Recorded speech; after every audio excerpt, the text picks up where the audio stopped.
Hey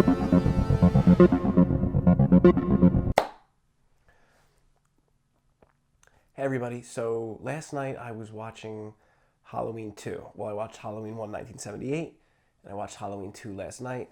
I like Halloween 2. I think it's really good as a double feature with Halloween 1. Obviously, it doesn't match up with the standards and the excellence that John Carpenter gave us with Part 1, but it does really tap into some of the ambiance, the cinematography, the feel that Halloween 1 uh, gave off.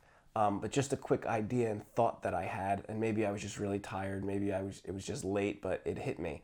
When conversations come up regarding Halloween 2, most people say that they enjoy it, they like the feel of it, but the issues they have are with the mask, which we know is the same mask, but it was stained yellow from cigarettes, it was smashed up from sitting under the producer's bed, and Dick Warlock, who played Michael Myers in Part 2, had a wider face, so the mask kind of got stretched out, and you could see his eyes a little bit more. So it was kind of a put off.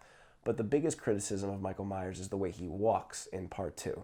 He has a very robotic, kind of cyborg like approach to the character. You know, when he walks through the glass at the hospital, he kind of just walks through, and it's kind of off putting, and it always kind of dropped the film a little bit for me throughout my life. But in watching Part 2 last night, and this isn't excusing that creative decision, but it kind of maybe will shed light onto why I think that they went with this, or partially why they went with this. If you watch the opening of Part 2, they pick up right before Part 1 ends with Laurie telling the kids to go run, Michael standing up in the background and strangling her, and Loomis coming in and shooting Myers. Now, if you notice, when Laurie, and it's the same in Part 1 because it's the same scene, but when Laurie is leaning up against the wall, exasperated, she just sent the kids out, Michael starts walking towards her from behind.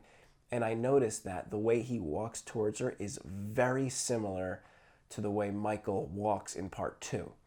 So I'm not sure if the producers or Dick Warlock himself, or if there was a creative decision that said, look, to keep these scenes consistent, since we're still using them from Part 1 for the beginning of Part 2, you need to walk this way. Or maybe he took that as a liberty for himself, that I'm going to walk as Michael walks in the background of this scene. I just thought it was an odd coincidence that in 1978's version, Part 1, we never really see him have that robotic walk.